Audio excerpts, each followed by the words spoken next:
Iyi ni radiyo ijwi ry'Amerika ivugira i Washington DC mu Kirundi n'ikinyarwanda. Nshuti banywanyi, mbahaye ikaze. Tutabatindiye duhere ku makuru yo hirya no hino ku isi, mwayateguriwe kandi murayagezwaho na Aloys Bigirimana.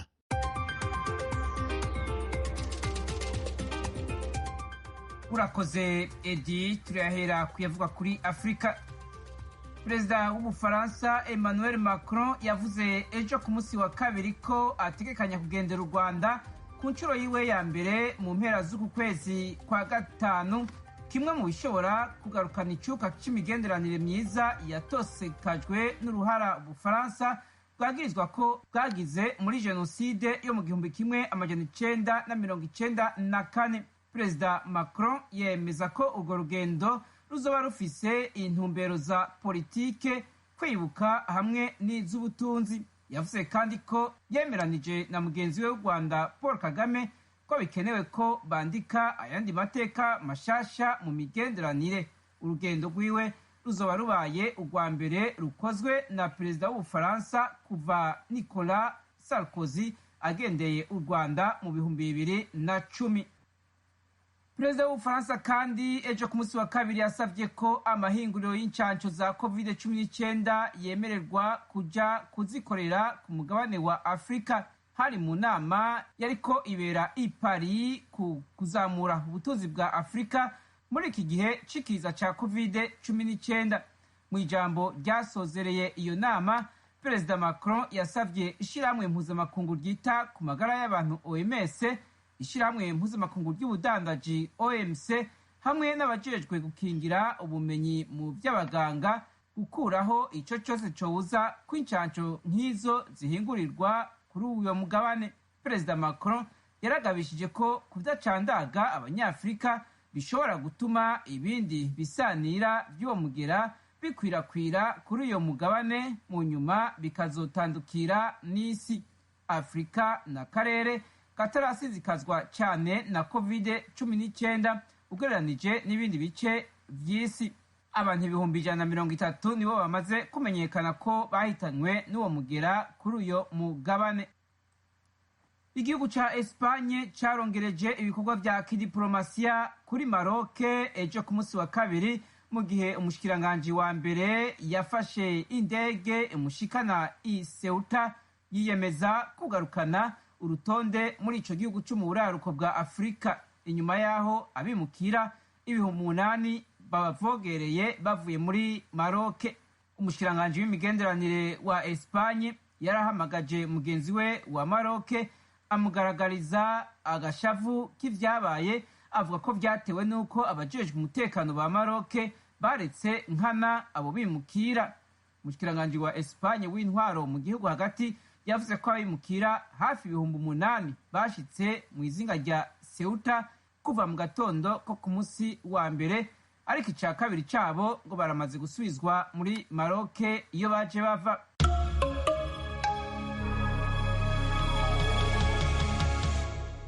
Igihugu ca Israeli caragavye ibitero vy'indege ejo ku munsi wa kabiri muri Gaza, nayo abarwanyi b'abanye Palestina nabo barungika amarokete muri Israeli. Hafi abakozi babiri bamuka muri Thailand, hakomereka n'abandi bantu 7. Ni mu mishamirano iri mu ndwi yayo ya kabiri. Israeli yarateye kandi bombe ku nzu z'amagorofa 6 yarimwo ububiko bw'ibitabo hamwe n'ibigo bitanga inyigisho byakoreramwo kaminuza ya Islamu hamwe n'izindi koleji, ihasiga umusaka. Nta bantu bivugwa ko batangajwe ko bahasize ubuzima. Ishirahamwe mpuzamakungu ONU ryavuze ko ririko rirakora utwigoro two guhuza impande zishamiranye kugira ubwo bwicanyi buhagarare. Umushikiranganje wa Israeli wo kwivuna abansi Benny Gantz yavuze ko imirwano itazohagarara gushika bagarukanye amahoro arama, yagiriza umuhari Hamas kuba ari utuma haba imishamirano hagati ya Israeli na Palestina kuva mu 2014. Turagushimiye Aloys Bigirimana utugerejeho amakuru yo hirya no hino ku isi.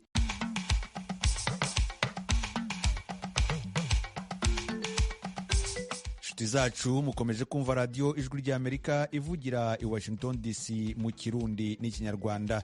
Tubibutse ko mushobora no kudukurikira munyuze ku rubuga rwacu rwa internet kuri wa3.radio.voa.com. Turi kandi no ku mbuga za YouTube, Instagram na Facebook. Adresi yacu ni VOA radio yacu. Mu Burundi ho twumvikana ku mirongo migufi ya shortwave kuri metero 25, 31 na metero 41. Naho mu Rwanda turi kuri FM 104.3 y'ijwi ry'Amerika. Banki y'Isi n'umuryango w'ibihugu by'Uburayi bagiye guha Burundi imfashanyo ya miliyoni 46 z'amadolari azafasha muri gahunda zo kuvuza abana n'abagore batwite. Rero muri uno mugambi urimo novuga amaproje yari 3 wakira usanzwe ushigikiye kuvuza abana n'abakenyezi bibungenze n'abibaruka, harimo amafaranga miliyoni 45. Hakaba n'undi mugambi wo gushigikira abenegihugu. Uyu ni Tadeo Ndikumana, ni Minisitiri w'Ubuzima mu gihugu cy'u Burundi. Ahandi irushanwa rya Basketball Africa League ririmo kubera i Kigali mu Rwanda.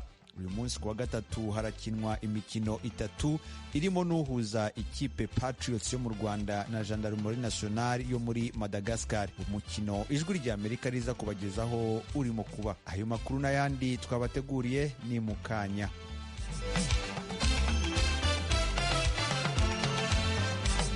Amakuru avugwa mu karere. Banki y'Isi n'umuryango w'ibihugu by'Uburayi bagiye guha Burundi imfashanyo ya miliyoni 46 z'amadolari azafasha muri gahunda zo kuvuza abana n'abagore batwite. Ni inkuru y'umunyamakuru w'ijwi ry'Amerika Eloge Wiri Kaneza. Kwereka abashinga amateka umugambi kugira bawemeze nk'uko amateka biteganya, umushikiranganji ajejwe amagara y'abantu yasiguye ko ari ingirakamaro cyane. Muganga Tadeo Ndikumana: rero muri uno mugambi urimo novuga amaproje yari 3 wakira usanzwe ushigikiye kuvuza abana n'abakenyezi bibungenze n'abibaruka, harimo amafaranga miliyoni 45. Hakaba n'undi mugambi wo gushigikira abenegihugu icemuremesha kiya kugira ngo nabo nyene bakurikirane ivy'amagara y'abenegihugu. Uno mugambi naho nyene hari miliyoni 4.6 z'amadolari. Uyu mugambi ugizwe n'imiliyoni 46.4. Igice kinini murumva neza yuko ari gushigikira kuvuza abana hamwe n'abakenyezi bibaruka.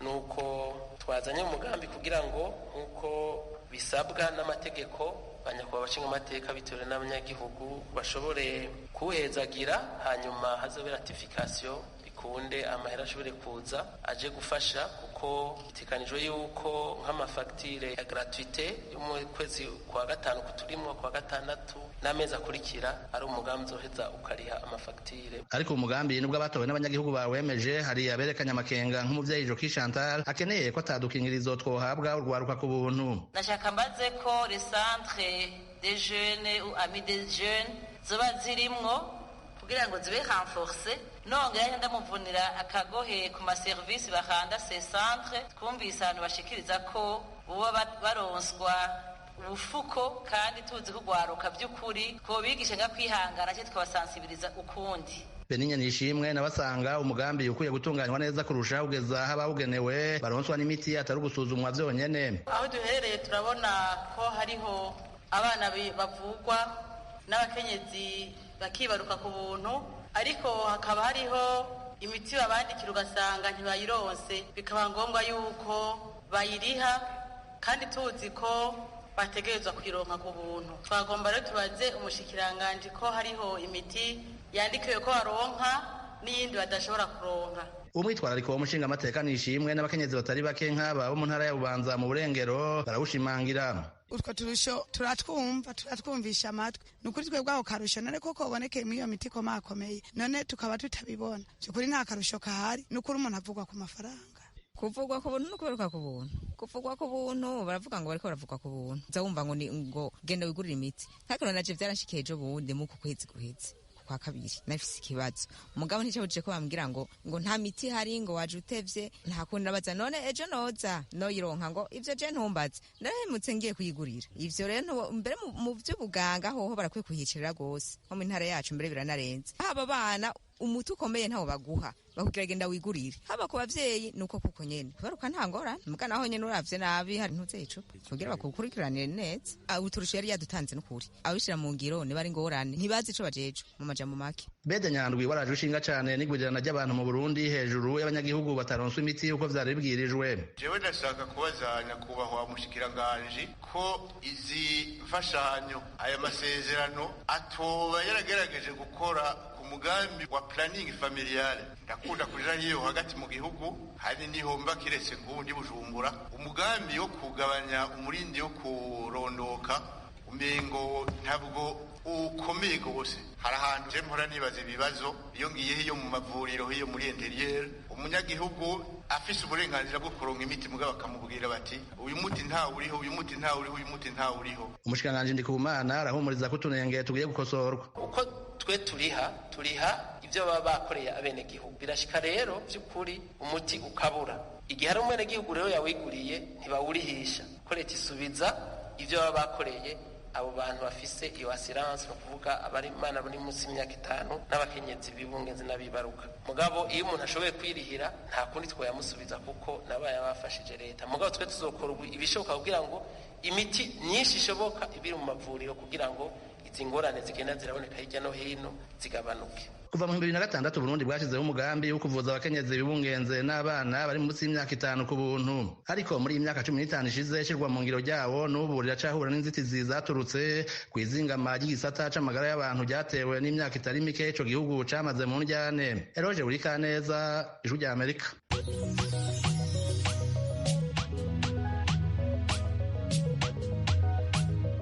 Nshuti z'Ijwi rya Amerika uretse kuri FM musanzwe mutwumviraho mushobora kudukurikira no ku mirongo migufi bita short waves kuri metero 25 ni ukuvuga kuri kilohertz 11,835. Buri munsi ni kuva ku wa mbere kugera ku wa gatanu kuva saa 2:30 kugera saa 3 no kuva saa 3:30 kugera saa 4 ku mugoroba. Ku wa gatandatu ni kuva saa 12 kugera saa 12:30 ku mugoroba.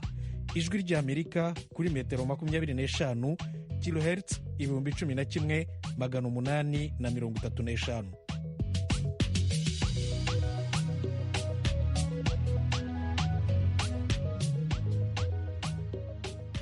Ubushinjacyaha bw'u Rwanda burasabira Madame Eugenia Nkundabanyanga gufatwa akajya kurangiza igihano cy'igifungo cy'imyaka 30 muri gereza yakatiwe n'inkiko gacaca. Baramurega icyaha cya jenoside. Uregwa we aravuga ko bamwibeshyeho ahubwo ari kuzira imitungo itimukanwa irimo amasambu. Araregwa ibyaha akekwaho ko yakoreye mu mujyi wa Kigali. Ni inkuru y'umunyamakuru w'Ijwi rya Amerika Eric Bagirubusa. Iburanisha ry'umunsi ryaranzwe cyane n'impaka ndende hagati y'uruhande rwa Eugenie Nkundabanyanga n'ubushinjacyaha.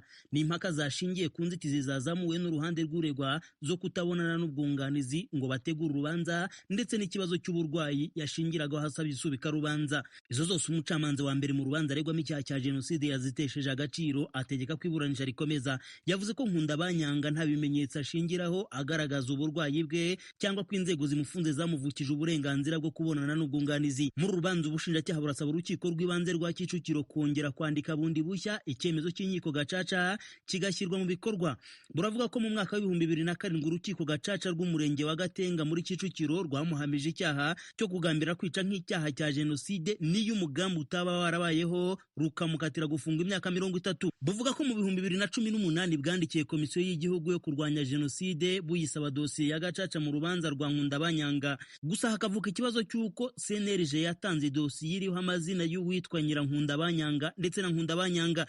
Ubushinjacyaha buvuga ko bwakoze iperereza mu cyahoze ari komine ya Kibari Ibyumba mu majyaruguru y'u Rwanda uregwa akomokamo no muri Kicukiro yabarizwagamo mu gihe cya jenoside, busanga uretse kwibeshya ku mazina uwo burega niwe wa nyawe. Bugasaba ko urukiko rwategeka ko ajya kurangiza igihano cy'imyaka 30 cy'igifungo. Nkundabanyanga wagaragazaga intege nkeya haba mu mivugire no mu gihagararo, umucamanza yakunze kumusaba kuburana akajya acishamo akicara. Yavuze ko izina rya Nkundabanyanga ryitwa nabo yikoma ko batamushakira amahoro. Maître Benoît Kanyabitari umwunganira yavuze ko urubanza rwa gacaca ubushinjacyaha busaba ko rwakandikwa bundi bushya rutabayeho. Yavuze ko ifishi yatanzwe na CNLG hagaragaraho amazina ya Nkundabanyanga Eugenie, nabwo mu rubanza rwo mu kagari ka Murambi. Avuga ko nta myirondoro ye yagaragajwe n'icyashingiweho mu gufata icyemezo. Uyu munyamategeko yabwiye urukiko ko bitari ubwa mbere Nkundabanyanga afatwa agafungwa azira guhindagura amazina. Yavuze ko mu 2018 urukiko rwisumbuye rwa Nyarugenge rwemeje ko yitwa Nkundabanyanga aho kuba Nyirankundabanyanga. Izina Charles Karangwa rirakomeza kugaruka cyane muri uru rubanza.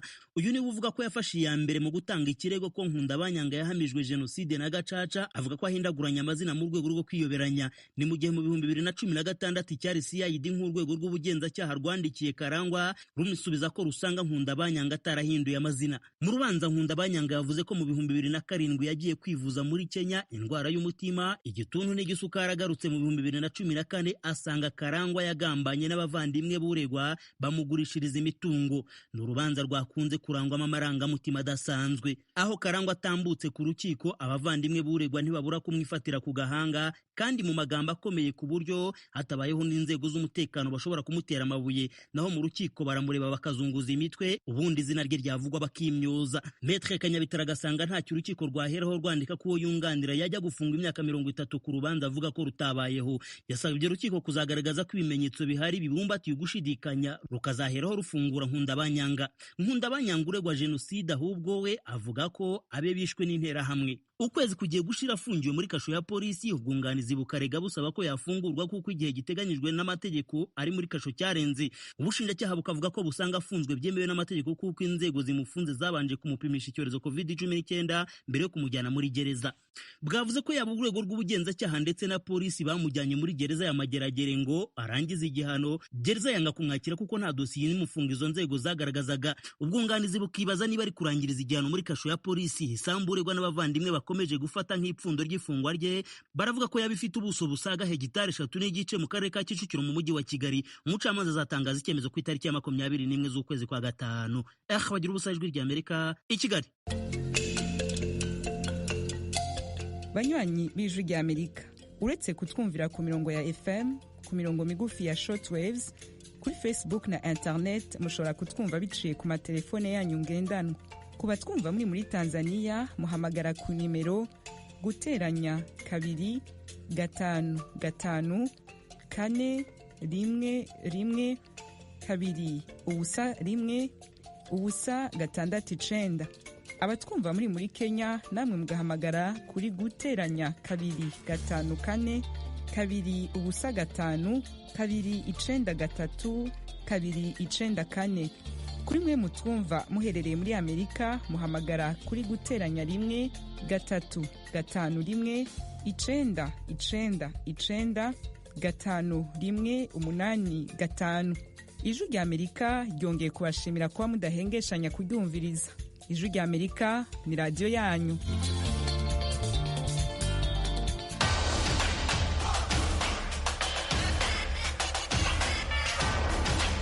Mu makuru y'imikino, i Kigali mu Rwanda hakomeje irushanwa rya Basketball Africa League. Kuri uyu wa gatatu harakinwa imikino 3 irimo n'uhuza ikipe Patriots yo mu Rwanda na Gendarmerie Nationale yo muri Madagascar.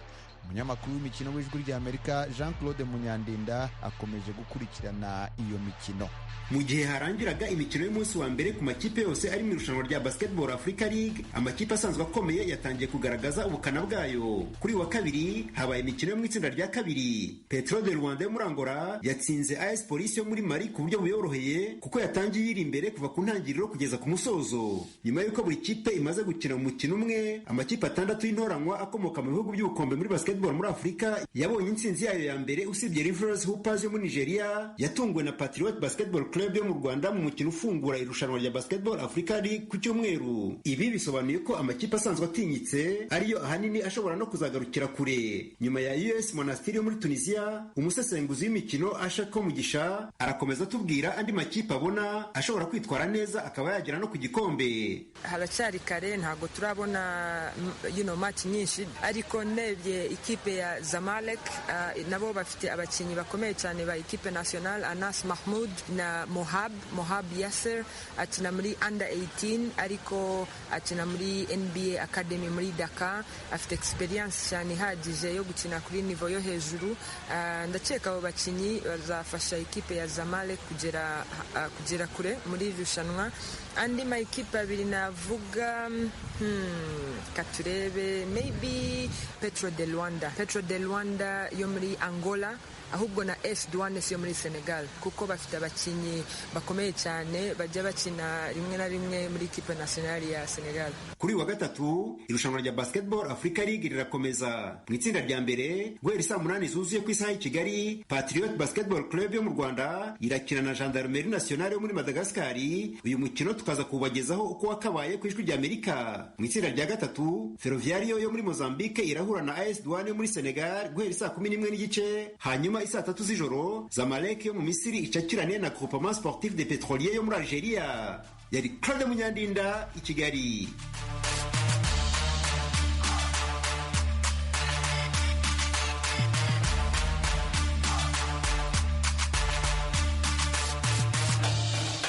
radiyo ijwi ry'Amerika ivugira i Washington DC mu Kirundi no mu Kinyarwanda. Nshuti zacu, ubu tugeze kuri wa mwanya tubagezaho ibyaranze Leta Zunze Ubumwe za Amerika mu bihe byahise no mu bihe tugezemo. Ikiganiro cya none twagiteguriwe na Thomas Kamirindi.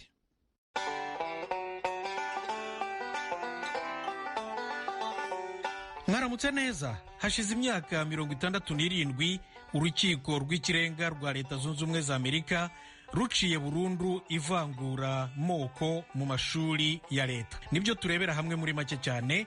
Ikaze mu kiganiro Amerikana. Itangazo ry'ubwigenge bwa Leta Zunze Ubumwe za Amerika ritangirwa n'aya magambo ngo all men are created equal. Ushobora kubyumvamo ngo abagabo bose baremwe bareshya, ariko nanone ushobora kubyumva ku buryo bwaguye ngo abantu bose baremwe bareshya. Uko biri kose, kubirabura barabacakara, bo iyi nteruro ntiyabarebaga. Nubwo ubucakara bwaciwe burundu n'itegeko nshinga mu 1865, nubwo nyuma ryagiye rihabirabura n'ubundi burenganzira nk'ubwo kurengerwa n'amategeko kimwe na buri muturage wese mu 1868, cyangwa uburenganzira bwo gutora no gutorwa mu 1870, abirabura ntibigeze bafatwa kimwe nk'abazungu. Leta zitandukanye zashyizeho amategeko ashyira mu kato abirabura, abakumira mu nzego zose z'ubuzima. Mu 1896 urukiko rw'ikirenga narwo ubwarwo rwaciye iteka rishimangira kwivanguramoko ahantu hose hahurirwa n'abantu benshi ritanyuranyije n'amategeko. Bityo abirabura ntibashoboraga kugenda muri bisi zimwe n'abazungu, kwiga mu mashuri amwe, kujya mu bwiherero bumwe cyangwa mu bunywero n'uburiro bumwe. Ariko abirabura ntibicaye aho gutyo gusa. Barabirwanyije pe uko bashoboye kose, ku giti cyabo ndetse no mu rwego rw'imiryango inyuranye nka NAACP, National Association for Advancement of Colored People, umuryango uharanira gutera imbere kw'abaturage b'ibara, umuryango wa mbere ukomeye uharanira uburenganzira bw'abirabura. Mu rwego rw'amashuri, impamvu yabaye kimomo kubera ko ariyo ntandaro y'iteka ry'urukiko rw'ikirenga ryaciye ivanguramoko mu mashuri ya leta, ni urubanza rwiswe Brown vs Board of Education of Topeka. Oliver Brown yari umuturage w'umwirabura wo mu mujyi wa Topeka muri leta ya Kansas iri mu burengerazuba bwo hagati bwa Leta Zunze Ubumwe za Amerika. Yari pasitoro mu itorero ry'Abadventiste. Yitabye Imana mu 1961 afite imyaka 42 y'amavuko. Mbere yo kuryamira ukuboko kw'abagabo, Oliver Brown yari yaragiye mu rukiko mu 1951 kurega inama y'ubutegetsi bw'amashuri abanza y'umujyi we Topeka ko amashuri yose y'abazungu bonyine gusa yanze kwakira umwana we Linda Brown. Mu kirego yatanze yavugaga ko binyuranyije n'ivugurura rya 14 ry'itegeko nshinga rivuga ko nta leta n'imwe ifite ububasha bwo kwirengagiza uburenganzira bwa buri muturage wayo bwo kurengerwa n'amategeko. Urubanza rwagiye rujuririrwa kuva mu nzego zo hasi z'ubucamanza ruza kugera mu rukiko rw'ikirenga rw'igihugu cyose. uru rukiko rwanzuye ku itariki ya 17 y'ukwa gatanu mu 1964 abacamanza 9 barugize, kandi icyo gihe bari abazungu gusa, bose bemeje ko ivanguramoko mu mashuri ya leta rinyuranyije n'itegeko nshinga mu ivugururwa ryaryo rya 14.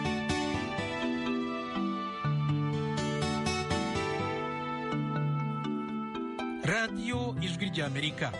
Ni izihe ngaruka z'iteka ry'urukiko rw'ikirenga rwa Leta Zunze Ubumwe za Amerika ryaciye burundu rero ivanguramoko mu mashuri ya leta? Icya mbere murabyumva namwe, ryahiritse nyine imyugariro yose mu marembo y'ivanguramoko mu burezi, ariko mu mashuri ya leta gusa, nubwo bwose bitaraba kugeza n'ubu koko impaka ziracyari ndende ku busumbane buri mu nzego z'uburezi. Nyamara rero ririya teka ryuguruye n'andi marembo.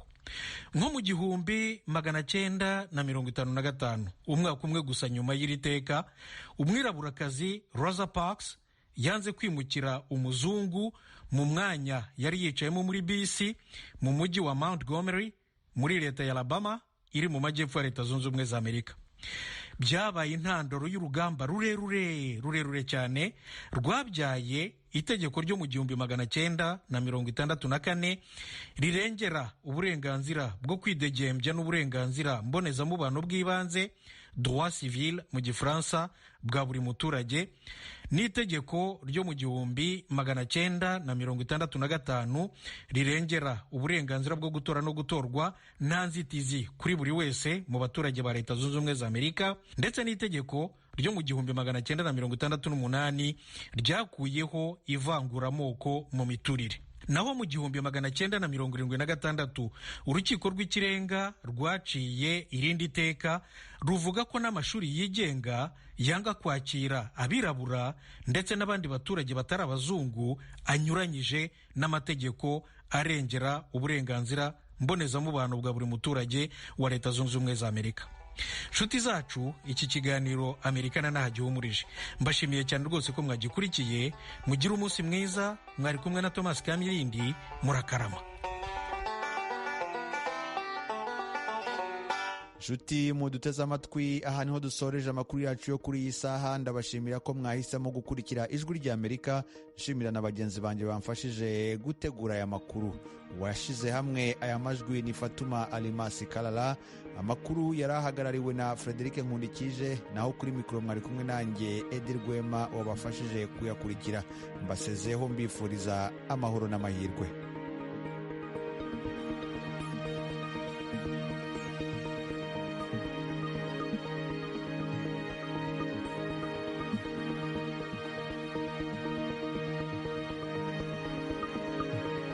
You've been listening to news and information in Kirundi and Kinyarwanda from the Voice of America in Washington.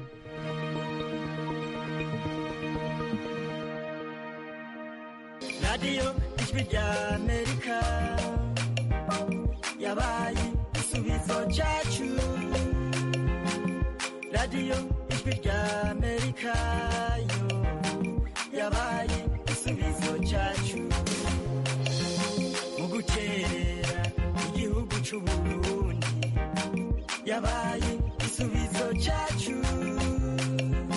Mu gutanga ijambo mu banyagihugu yo yabaye igisubizo cyacu.